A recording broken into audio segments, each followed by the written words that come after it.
Sistema nervioso. ¿Alguna vez has sentido mariposas en el estómago antes de una presentación importante o el escalofrío que recorre tu cuerpo cuando algo te asusta? ¿Qué tal esa risa que no puedes controlar en momentos más inesperados? Todas estas reacciones tienen algo en común. Son dirigidas por nuestro sistema nervioso, la red maestra que controla cada emoción y sensación en nuestro cuerpo. ¿Pero de qué está hecho el sistema nervioso? ¿Cómo se comunica el cerebro con el resto del cuerpo? ¿Cómo funciona una neurona y qué ocurre cuando este sistema se daña o enferma? Hoy en la ciencia hablamos del sistema nervioso. Para hablar del sistema nervioso, el cerebro es un buen punto de partida. El cerebro es el centro de control de nuestro cuerpo, que está constantemente recibiendo y procesando información. Esta información puede ser externa, como la que nos proporcionan los sentidos, o interna, si proviene del propio cuerpo, por ejemplo, porque nos ha infectado un virus y está produciendo daños en nuestras células. Cuando el cerebro recibe información y la procesa, envía una respuesta al resto del cuerpo para actuar en consecuencia. Para ello, recurre a los nervios, que son fibras formadas por muchas neuronas entre sí y que conectan el cerebro con el resto de los órganos del cuerpo. Ejemplo, imagina que vas caminando por la calle y sientes el olor de panes recién horneados. Si somos capaces de detectar este olor es gracias a unas neuronas muy especiales ubicadas en la parte alta de la nariz, las neuronas sensoriales olfativas. Estas neuronas contienen receptores a las que se unen las diferentes moléculas responsables de los olores. Cuando estas moléculas se unen, por ejemplo, las del pan se unen a su receptor correspondiente. La neurona sensorial olfativa se activa y manda la información a otra neurona en forma de impulso nervioso. Esta cadena de neuronas que conectan la nariz con la región del cerebro que interpreta los olores es lo que conocemos como nervio olfativo y gracias a él percibimos el olor de las cosas que nos rodean. Por lo tanto, si somos capaces de oler el pan, es porque literalmente inhalamos partículas de ese pan. Para que podamos captar un olor es necesario que las moléculas de aquello que estamos oliendo lleguen a los receptores de nuestra nariz. Ahora bien, te podrás imaginar esto se aplica a un pan, a la persona que nos gusta y también al olor de un arroz quemado. Si estás oliendo a un arroz quemado es porque literalmente estás inhalando partículas de ese arroz. Sea agradable o desagradable, la información viaja de la nariz hacia el cerebro. El cerebro, junto a la médula espinal, forma el sistema nervioso central, que se encarga de procesar la información que recibimos y de generar las respuestas que toquen. Por ejemplo, si el cerebro recibe el olor de pan recién horneado, hará que nos acerquemos a la fuente de ese olor. Para hacerlo, enviará una señal a los músculos de las piernas que viajará en forma de impulsos eléctricos de una neurona a otra hasta alcanzar las neuronas que están en contacto directo con las fibras musculares, haciendo que nos movamos. El conjunto de nervios que se prolongan de la médula espinal hacia el resto de los tejidos conforman el sistema nervioso periférico y es esencial para conectar el sistema nervioso central con el resto del cuerpo. Por lo tanto, el sistema nervioso se divide en dos grandes partes que actúan de forma coordinada. El sistema nervioso central, formado por el cerebro y la médula espinal. El sistema nervioso periférico, formado por los nervios que salen de la médula espinal hacia el resto de los tejidos. Ahora que sabemos a grandes rasgos cómo funciona el sistema nervioso, vamos a ver la pieza fundamental para que todo esto sea posible: la neurona. Las neuronas son las células que componen tanto el cerebro como los nervios. Aunque su función principal sea de recibir y enviar información en forma de impulsos eléctricos, en realidad no todas son iguales. No es lo mismo una neurona del cerebro que la que está en la nariz o la que está en contacto directo con el músculo. Principalmente podemos dividir en tres partes a las neuronas en tres grupos según su función. Neuronas sensoriales son las que reciben información de los sentidos y llevan hacia el sistema nervioso central para que sea procesada. Por ejemplo, las neuronas que transportan señales de la nariz al cerebro al oler los panes recién horneados serían neuronas sensoriales. Lo mismo que capta la luz para que puedas ver este video. Por otro lado, las neuronas motoras son las que llevan señales desde el sistema nervioso central hacia los músculos y otros órganos, generando una respuesta. Por ejemplo, las neuronas que envían la señal para que tus piernas se muevan hacia la panadería serían neuronas motoras. Por último, tenemos interneuronas, que conectan las neuronas sensoriales y motoras y se encuentran principalmente en el sistema nervioso central. De hecho, la gran mayoría de las neuronas que tenemos son interneuronas, y no es de extrañar, se encargan de cosas tan importantes como el procesamiento de la información o la toma de decisiones. Así que recuerda que tenemos tres tipos de neuronas, pero sea el tipo que sea, una neurona tiene tres partes principales que nos ayudarán a entender cómo funcionan: las dendritas, el cuerpo celular y el axón. Las señales se reciben a través de las dendritas, viajan por el cuerpo celular y siguen por el axón para transmitirse a la siguiente neurona. Esta transmisión de una neurona a otra es lo que llamamos el impulso nervioso. Pero, ¿cómo ocurre exactamente esta transmisión? Vamos a verlo. Cuando una neurona recibe un estímulo, por ejemplo, cuando estás tocando un lindo perrito, se inicia el impulso nervioso, que básicamente es una señal eléctrica. Esta señal eléctrica se produce por la diferencia que hay en la carga eléctrica entre el interior y el exterior de una neurona. Verás, inicialmente el exterior de una neurona tiene una carga positiva, mientras que el interior de la carga es negativa. La diferencia se debe a la cantidad de partículas con carga positiva y negativa que hay tanto en el exterior como en el interior de una neurona. Cuando una neurona está en reposo, existe esta diferencia de cargas.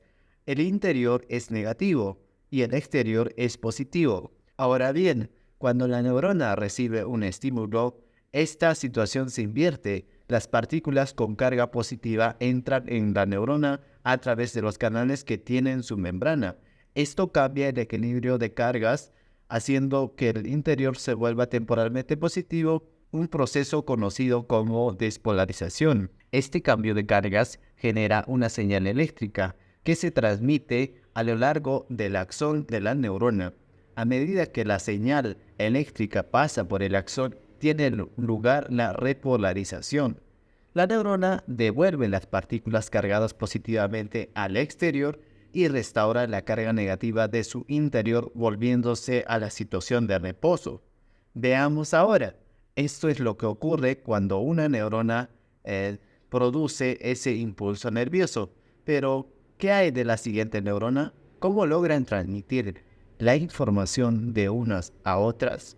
Pues a través de las moléculas que seguro te suenan, los neurotransmisores. En realidad los neurotransmisores no son más que las moléculas que transmiten la señal de una neurona a otra. Hay muchos tipos de neurotransmisores: dopamina, serotonina, acetilcolina, noradrenalina, glutamato, GABA. Algunos de ellos se han vuelto muy famosos en los últimos años, como la serotonina o la dopamina, por su relación con los estados de ánimo, el sueño y las emociones. Funcionan del siguiente modo: cuando una neurona produce neurotransmisores, los almacena dentro de unas vesículas en los extremos de los axones. Al recibir la señal eléctrica, las vesículas se fusionan con la membrana de la neurona, liberando los neurotransmisores a la sinapsis, que es el espacio entre una neurona y otra.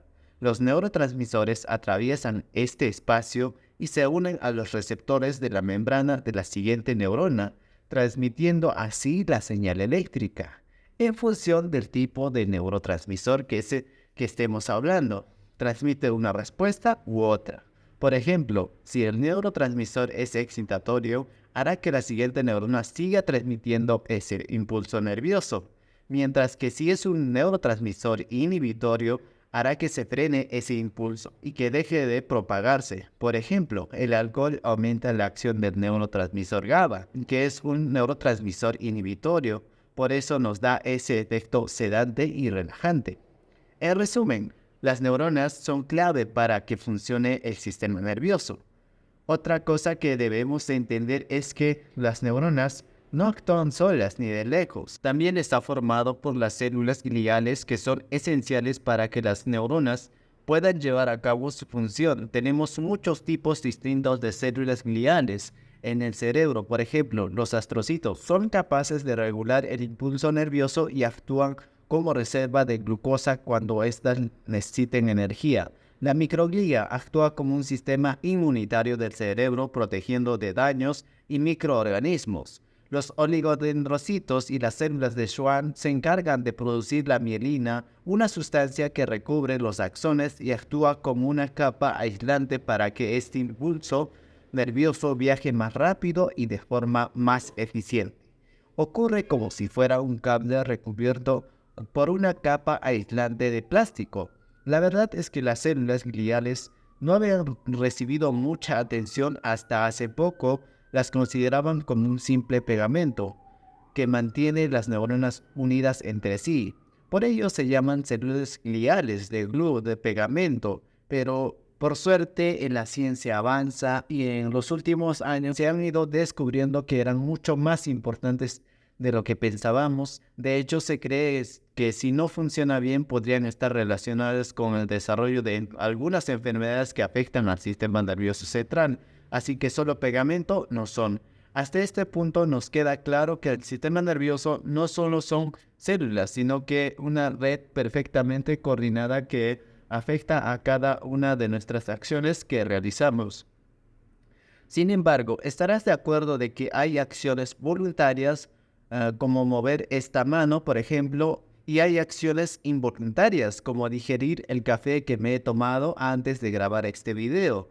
Dentro del sistema nervioso existe una subdivisión que actúa siempre en segundo plano, asegurándose de las actividades más básicas del cuerpo que realizan sin que te des cuenta. Hablamos del sistema nervioso autónomo. El sistema nervioso autónomo regula las actividades involuntarias automáticas del cuerpo, como el ritmo cardíaco, la temperatura corporal, frecuencia respiratoria o la formación de la orina en los riñones. Imagínate por un momento lo estresante que sería tener que estar regulando conscientemente tu respiración, tu digestión, parpadear de manera consciente. ¡Qué ansiedad!, ¿verdad? Como que deberíamos de agradecer al sistema nervioso autónomo que haga todo esto por nosotros. El sistema nervioso autónomo se divide en dos grandes partes: el sistema nervioso autónomo simpático y el sistema nervioso autónomo parasimpático. El sistema nervioso autónomo parasimpático se encarga de las funciones de descanso y digestión, es decir, conservar la energía y promover funciones que ayuden al cuerpo a descansar y recuperarse.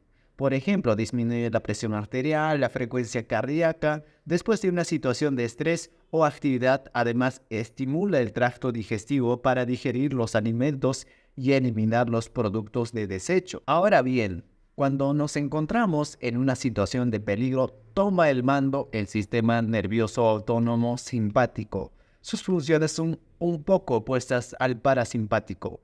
Tienen por objetivo prepararnos para actuar ante una situación de amenaza, acelera el ritmo cardíaco y la fuerza con la que se contrae el corazón para que bombee más sangre.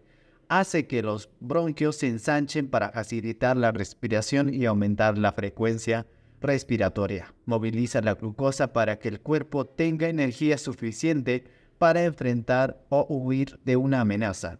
Hace que las palmas de las manos suden, dilata las pupilas. En general, hacer todo eso que experimentamos cuando sentimos miedo o estrés. Además, el sistema nervioso autónomo simpático pone en segundo plano todos aquellos sistemas que no son esenciales en ese momento de pánico. Se bloquean procesos como la digestión, Cuando estamos estresados, el sistema parasimpático se bloquea y se activa el sistema simpático, que como has visto frena la digestión, lo que da lugar a los síntomas digestivos cuando estamos estresados, que nos duele la barriga, que vayamos al baño, que nos cueste hacer la digestión.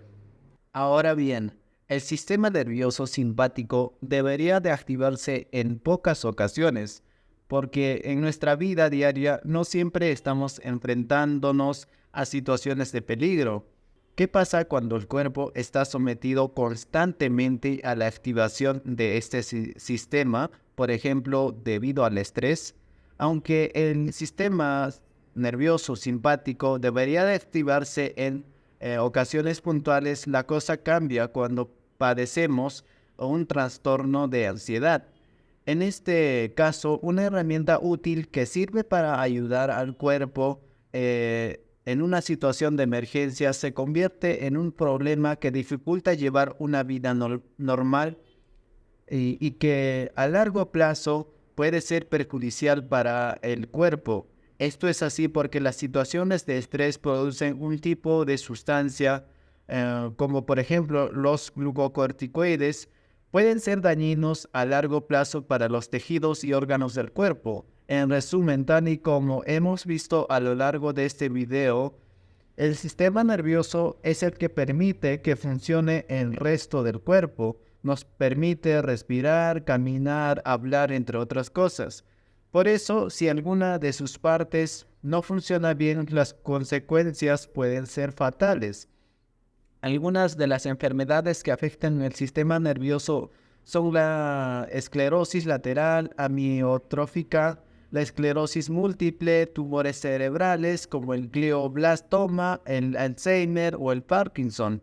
Cada una de ellas es un mundo aparte, tienen sus propios síntomas, orígenes, pero son muy graves que al día de hoy no tienen una cura. El sistema nervioso es increíblemente complejo y todavía nos queda mucho camino para llegar a comprenderlo bien. Aunque hay muchísima investigación en curso para que esto cambie y podemos desarrollar nuevos tratamientos que ayuden a los pacientes. Bueno, espero que este video te haya ayudado y eso ha sido todo por hoy. Si te gustó el contenido, no olvides suscribirte. Nos vemos en el próximo video.